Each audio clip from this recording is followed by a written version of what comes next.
নতুন কঠিন বর্জ্য ব্যবস্থাপনায় বিধিমালা 2026 কার্যকর করার লক্ষ্যে আগরতলা পুর নিগমের 20 নম্বর ওয়ার্ডে অনুষ্ঠিত হল জনসচেতনতা শিবির।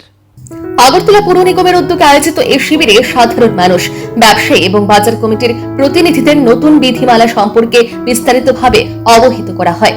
20 নম্বর ওয়ার্ডের কর্পোরেটর তথা সেন্ট্রাল জোনের চেয়ারম্যান রত্না দত্ত এবং আগরতলা পুর নিগমের ডেপুটি কমিশনার মিহির কান্তি গোপ সহ একাধিক আধিকারিক এই কর্মসূচিতে উপস্থিত ছিলেন। আলোচনায় জানানো হয়, নতুন বিধিমালা অনুযায়ী এখন থেকে বর্জ্য আলাদা আলাদা করে সংরক্ষণ বাধ্যতামূলক করা হয়েছে।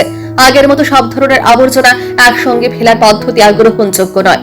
এর পরিবর্তে নির্দিষ্টভাবে পৃথকীকরণ ডাস্টবিন ব্যবহারের নির্দেশ দেওয়া হয়েছে।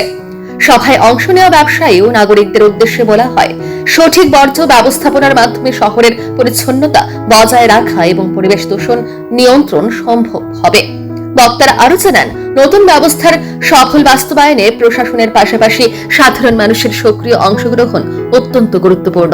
আইএমসি তরফ থেকে আমাদের 20 নম্বর ওয়ার্ডে যে সলিড ম্যানেজমেন্টের পক্ষ থেকে আজকে একটা সম্মেলন না ঠিক সবাইকে নিয়ে একটা আমরা আলোচনা সবার মতন এখানে আমাদের মহারাজগঞ্জ বাজার এবং মার্চেন্ট স্টেশনের পক্ষ থেকে আমাদের সভাপতি স্ট্যান্ড, মহারাজগঞ্জ বাজার থেকে আমার প্রেসিডেন্ট সেক্রেটারি, ওরা কোনো কমিটি হয় না কিন্তু ওরা সবসময় দেখশন করে। আমরা হকাসকোনা মার্কেট, হকাসকোনা ডিপ ব্লক, হকাসকোনা পুরা মার্কেট সবখান থেকে এখানে যারা যারা এসছে, শুধু আমরা যে ডাস্টবিন নিয়ে আলোচনা ওটার মাধ্যমে ওদেরকে বোঝানো, সচেতন করার জন্য আমরা রেখেছি। আগে যেখানে খুশি এখানে আবর্জনা ফেলে দিত, কিন্তু এটার থেকে আমাদের মিহিরবাবু অনেক কিছু বলেছেন আপনাকে।